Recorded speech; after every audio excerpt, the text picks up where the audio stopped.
শ্ৰীমন্ত শংকৰ হৰি ভকতৰ জানা যেন কল্পতৰু তাহান্ত বিনাই নাই নাই নাই আমাৰ পৰম গুৰু তাহান্ত বিনাই নাই নাই আমাৰ পৰম গুৰু কৃষ্ণ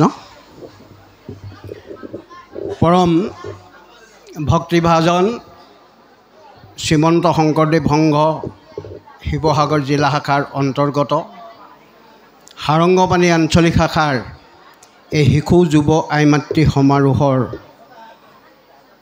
সন্মানীয় সভাপতি তথা আঞ্চলিক শাখাৰ নেতৃত্ব লোৱা সভাপতি বন্ধুবৰ বিপিন চুতীয়া বাপজনা পৰম শ্ৰদ্ধাৰ জিলাৰ সদস্য দেৱেশ্বৰ গগৈ বাপজনা পৰম শ্ৰদ্ধাৰ আজিৰ সাৰংগপানী আঞ্চলিক শাখাত সাহিত্য প্ৰতিযোগিতাৰ বাবে জিলা শাখাই নিৰ্বাচিত কৰি পঠিওৱা শিৱসাগৰ চৰকাৰী মধ্য ইংৰাজী বিদ্যালয়ৰ শিক্ষয়িত্ৰী তথা একালৰ নহয় আমি সম্পাদক থকা সভাপতি থকা দিনৰ পৰা শিৱসাগৰ জিলাৰ বিভিন্ন ঠাইত সাহিত্য শাখাৰ বিচাৰ প্ৰতিযোগিতা সম্পন্ন কৰা এগৰাকী শিক্ষয়িত্ৰী বৰ্ণালী হাজৰিকা আইগৰাকী আৰু নেমুগুৰি আঞ্চলিক শাখাৰ পৰা শিৱসাগৰ জিলা শাখাই নিৰ্বাচিত কৰি পঠিওৱা বেঙেনাবাৰী উচ্চতৰ মাধ্যমিক বিদ্যালয়ৰ শিক্ষক সাহিত্য শাখাৰ বিচাৰক পৰম শ্ৰদ্ধাৰ নিপু গগৈ বাপজনা সাৰংগপানী আঞ্চলিক শাখাৰ প্ৰাক্তন সভাপতি পৰম শ্ৰদ্ধাৰ মুনীন গগৈ বাপজনা উপসভাপতি হিৰণ্য খাখলাৰী বাপজনা প্ৰাক্তন উপসভাপতি বুদ্ধ গগৈ বাপজনা সাৰংগপানী আঞ্চলিক শাখাৰ উপদেষ্টা কৃষ্ণ কুমাৰ দত্ত বাপজনাকে মুখ্য কৰি সাৰংগপানী আঞ্চলিক শাখাৰ শিশু যুৱ আই মাতৃ কল্যাণ সমিতিৰ সভানেত্ৰী আৰু সম্পাদিকা আইগৰাকীকে মুখ্য কৰি সেৱা বাহিনীৰ নায়ক বাপজনা 12খন প্ৰাথমিক শাখাৰ পৰা প্ৰতিনিধিত্ব কৰি অহা বাপ সমস্ত আই সমস্ত আৰু আজিৰ এই অনুষ্ঠানৰ আটাইতকৈ গুৰুত্বপূৰ্ণ আসনত উপবিষ্ট হোৱা প্ৰতিযোগীসকল জয়তে সকলোলৈকে মোৰ আন্তৰিক শ্ৰদ্ধা নিবেদন কৰিছোঁ আৰু সকলো প্ৰতিযোগীলৈ মোৰ ফালৰ পৰা আন্তৰিক শুভেচ্ছা জ্ঞাপন কৰিছোঁ। আজি আমি পৰম আনন্দিত নথৈ আনন্দিত বিশেষকৈ যুৱতীসকল যুৱকসকল সকলো ওলাই আহিছে। শ্ৰীমন্ত শংকৰদেৱ সংঘৰ বাবে ই এটা অতি আদৰণীয় পদক্ষেপ হৈছে আৰু সময় উপযোগী হৈছে। সময় উপযোগী এই কাৰণেই কৈছোঁ, ভাৰতবৰ্ষৰ কেন্দ্ৰীয় চৰকাৰে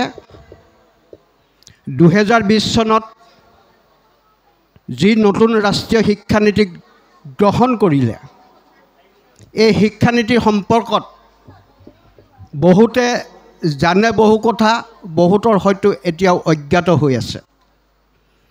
ৰাষ্ট্ৰীয় শিক্ষানীতিৰ মূল লক্ষ্য উদ্দেশ্য হ'ল ভাৰতবৰ্ষখনক বিশ্বগুৰু হিচাপে প্ৰতিষ্ঠা কৰা। আমাৰ ইতিহাসে কয়, আমাৰ বুৰঞ্জীয়ে কয়, আমাৰ ভাৰতবৰ্ষখন এনেকুৱা এখন দেশ আছিল, গুপ্ত যিটো যুগ, সেই যুগটোত ভাৰতবৰ্ষক স্বৰ্ণযুগ বুলি কোৱা হয়, সোণালী যুগ বুলি কোৱা হয়। কি কাৰণে সোণালী যুগ বুলি কোৱা হয়? সেই সময়ত ভাৰতবৰ্ষৰ মানৱ জীৱনৰ সকলো স্তৰতে উন্নতিৰ চৰম শিখৰত উঠিছিলগৈ। পৃথিৱীৰ অন্যান্য দেশৰ পৰা শিক্ষাৰ্থীসকল আহি আমাৰ ভাৰতবৰ্ষত শিক্ষা গ্ৰহণ কৰিছিলেহি। ভাৰতবৰ্ষৰ ছাত্ৰ ছাত্ৰী বাহিৰৰ দেশলৈ যাব লগা হোৱা নাছিলে। সেইটো হ'ল গুপ্ত যুগৰ কথা। আৰু সেই গুপ্ত যুগৰ বুৰঞ্জীকে অধ্যয়ন কৰি বৰ্তমান চৰকাৰখনে ভাৰতবৰ্ষক এখন বিশ্বগুৰু ভাৰত গঢ়াৰ চিন্তা চৰ্চা কৰি নতুন ৰাষ্ট্ৰীয় শিক্ষানীতি গ্ৰহণ কৰিলে। নতুন ৰাষ্ট্ৰীয় শিক্ষানীতিৰ মূল লক্ষ্য উদ্দেশ্য হ'ল যিটো শ্ৰীমন্ত শংকৰদেৱ সংঘই আজি ৩৫ বছৰৰ আগতে গ্ৰহণ কৰিলে। আজি ভাৰতবৰ্ষৰ কেন্দ্ৰীয় চৰকাৰে ২০২০ চনত গ্ৰহণ কৰিছে, কিন্তু তাৰ আগতে শ্ৰীমন্ত শংকৰদেৱ সংঘই এইটো ২০২০ চনত এই নতুন ৰাষ্ট্ৰীয় শিক্ষানীতি গ্ৰহণ কৰিলে। কথাটো কি কাৰণে মই প্ৰাসংগিকলৈ আনিছোঁ, বৰ্তমান শিক্ষানীতিত ছাত্ৰ ছাত্ৰীসকলক এনেকুৱা শিক্ষা দিয়াৰ ব্যৱস্থা কৰিছে যে যোনে যিটো বিষয় ভাল পায় সেই বিষয়তে শিক্ষা দিয়াৰ ব্যৱস্থা কৰিছে। আৰু দ্বিতীয় কথাটো হ'ল কি যে আমাৰ জীৱনটো আগবঢ়াই নিবৰ কাৰণে যিমানবিলাক দিশ লাগে সকলোকে নিজৰ ভৰিৰ ওপৰত থিয় দি নিজে আগবাঢ়ি যাবৰ কাৰণে আমি যিমানবিলাক দিশ আমি ল'ব পাৰোঁ জীৱনত, গোটেই দিশবিলাকেই এতিয়া পাঠ্যপুথিত অন্তৰ্ভুক্ত কৰিছে। সিদিনাখন ৩ ছেপ্টেম্বৰ ২ ছেপ্টেম্বৰৰ দিনাখন শিক্ষামন্ত্ৰীয়ে এটা ঘোষণা কৰিলে, অহা বছৰৰ পৰা ফুটবল খেলক পাঠ্যপুথিত অন্তৰ্ভুক্ত কৰিব। অহা বছৰৰ পৰা ফুটবল খেলক পাঠ্যপুথিত অন্তৰ্ভুক্ত কৰিব ২ ছেপ্টেম্বৰত ঘোষণা কৰিছে। তাৰ লক্ষ্য উদ্দেশ্য যে সেইটো দিশতো যদি এজন ছাত্ৰ আগবাঢ়ি যাব পাৰে, ভাল খেলুৱৈ হ'ব পাৰে, তেওঁ জীৱন গঢ়াৰ কাৰণে এটা পথ হ'ব।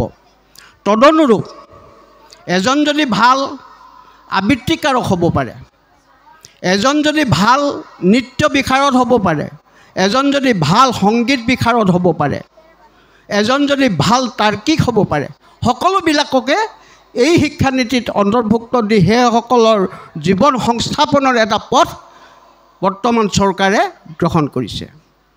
আমাৰ ভাৰতবৰ্ষত, আমাৰ অসমত শিক্ষা ব্যৱস্থাৰ যিটো আন্তঃগাঁথনি, সেই আন্তঃগাঁথনিটো দুৰ্বল হৈ থকাৰ কাৰণে বহুবোৰ স্কুলত এই সুবিধাটো অহা নাই। এতিয়া শেহতীয়া এটা তথ্যই আপোনালোকক আমি দিব বিচাৰিছোঁ।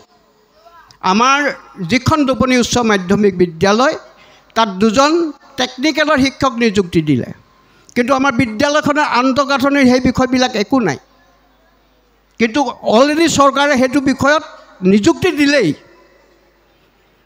আন্তঃগাঁথনিৰ টেকনিকেলৰ ব্যৱস্থাটো নথকাৰ কাৰণে সেইকেইজনে অন্যান্য বিষয়ত ক্লাছ কৰি থাকিবলগীয়া হৈছে, পাঠদান কৰি থাকিবলগীয়া হৈছে। যদি আন্তঃগাঁথনিটো আমাৰ উন্নত হ'লহেঁতেন তেতিয়াহ'লে সেইসকলে সেই যিকেইটা বিষয়ত শিক্ষক হিচাপে তেখেতসকলক নিযুক্তি দিছে সেইকেইটা বিষয়তহে তেখেতসকলে শিক্ষাদান কৰিব লগা হ'লহেঁতেন। গতিকে আমাৰ অসম চৰকাৰৰ যেতিয়া আমাৰ এই আন্তঃগাঁথনিবিলাক উন্নত কৰি দিব, সকলো সুবিধা প্ৰদান কৰিব পাৰিব, তেতিয়া সকলোবিলাকেই যিসকলে এই প্ৰতিটো বিষয়তে একোজন পাকৈত হ'ব পাৰে, সকলো বিষয়তে তেখেতসকলে জীৱনৰ বাট মোকলোৱাৰ এটা সংস্থাপনৰ বাট পথ পাব। গতিকে বাপ সমস্ত আই সমস্ত বহুতে ভাবে এই শ্ৰীমন্ত শংকৰদেৱ সংঘৰ শিশু যুৱ আইমাতটো সমাৰোপাতি কি কৰিছেনো? যথেষ্ট কৰিছে। আজি ৩৩ বছৰৰ আগতে চিন্তা চৰ্চা কৰিছিলে এইখিনি কথা, ৩৫ বছৰ আগতে চিন্তা চৰ্চা কৰিছিলে যে শিশুসকলক, যুৱকসকলক, আই মাতৃসকলক সকলোকে আমি আগুৱাই নিব লাগিব।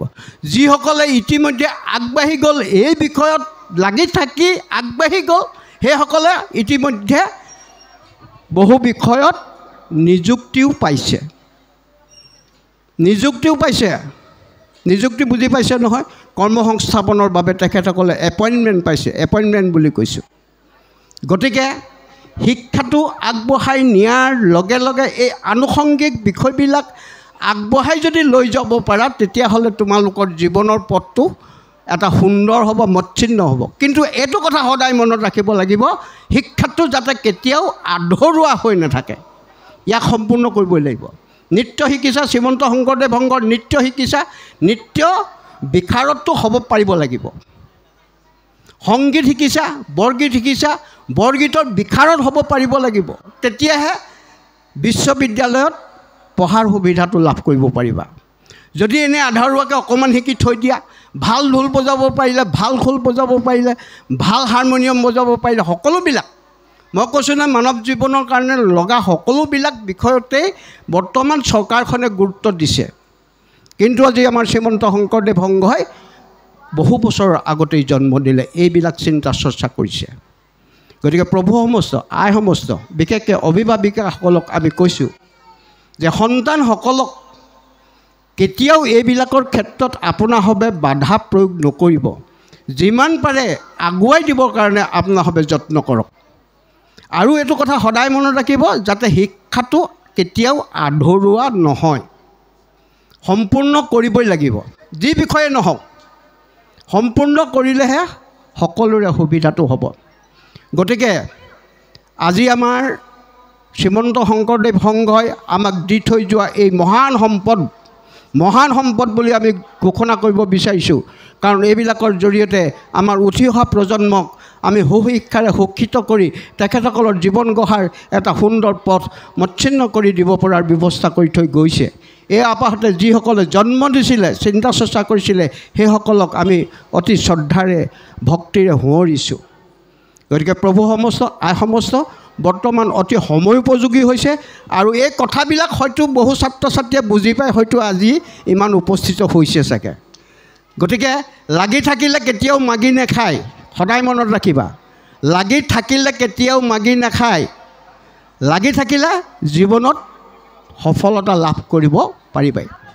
গতিকে আজিৰ এই বিশেষকৈ এই যি সমাৰোহ, শিশুসকলৰ সাহিত্য সমাৰোহ, এই সাহিত্য সমাৰোহৰ প্ৰাসংগিকতা অতি সময়োপযোগী হৈছে। আমি প্ৰতিজন শিশুৱেই, প্ৰতিজন যুৱকেই, প্ৰতিগৰাকী যুৱতীয়েই এইবিলাকৰ ওপৰত গুৰুত্ব দিয়াটো অত্যন্ত প্ৰয়োজনীয়। বিশেষকৈ পঢ়ি থকা ছাত্ৰ ছাত্ৰীসকলক মই কৈছোঁ, ভাল আজি যদি তাৰ্কিক যদি হ'ব পাৰে তেওঁৰ নাম আছে। বহুতে গম পাইছা, এঞ্জেলা চাংমাই শ্ৰীমন্ত শংকৰদেৱ সংঘৰ শিশু যুৱ আই মাতৃ সমাৰোহৰ সম্পদ। শ্ৰীমন্ত শংকৰদেৱ সংঘৰ শিশু যুৱ আই মাতৃ সমাৰোহে সৃষ্টি কৰি দিলে এঞ্জেলা চাংমাইক, যিগৰাকীৰ বক্তৃতা আজি অসমৰ চুকে কোণে নিনাদিত হৈ আছে। প্ৰতিজন ভকতৰ, প্ৰতিজন যুৱক যুৱতীৰ হৃদয়ত মানে নিনাদিত হৈ আছে, ধ্বনিত হৈ আছে। সকলোৱে বাহ দিছে। এয়া হ'ল শ্ৰীমন্ত শংকৰদেৱ সংঘৰ জন্ম। গতিকে আজি এই শিশু যুৱ আই মাতৃ সমাৰোহৰ জৰিয়তেও আমি উঠি অহা প্ৰজন্মৰ বাবে আশা কৰোঁ, উঠি অহা প্ৰজন্মই যাতে প্ৰত্যেকেই একোজন সুনাগৰিক হওক, নিৰ্দিষ্ট বিষয়ত যাতে মানে আহ্লাদিত হৈ উচ্চ স্তৰত যাতে উঠিব পাৰে, তাৰ বাবে আমি ভগৱন্তৰ ওচৰত প্ৰাৰ্থনা জনাইছোঁ। আমি উদ্বোধক হিচাপে আপোনাসৱৰ মন এই প্ৰতিযোগিতাৰ বাবে কিমান উদ্বুদ্ধ কৰিব পাৰিলোঁ নাজানো। এইকেইটা কথাই মই ভাবিছোঁ যথেষ্ট হৈছে। যিসকলে একান্ত মনে শুনিছে সেইসকলৰ নিশ্চয় মন উদ্বুদ্ধ হৈছে। যিসকলে একান্ত মনে কথাকেইটা শুনিছে সেইসকলে নিশ্চয় নিজৰ মন উদ্বুদ্ধ হৈছে। গতিকে সময়ৰ প্ৰতি লক্ষ্য ৰাখি আমি বৰ বেছি দীঘলকৈ নকৈ এইকেইটা কথাৰেই আমি সামৰণি মাৰিব বিচাৰিছোঁ। আৰু সামৰণি মৰাৰ প্ৰাক মুহূৰ্তত এইকেইটা কথা আপোনাসৱৰ আগত দাঙি ধৰোঁতে আমাৰ অজানিতে হোৱা ভুল ত্ৰুটিৰ বাবে আপোনাসৱৰ চৰণত এষাৰি ঘোষাৰে আমাৰ বক্তব্য সামৰণি মাৰিব বিচাৰিছোঁ। কৃষ্ণ জয় গুৰু শংকৰ।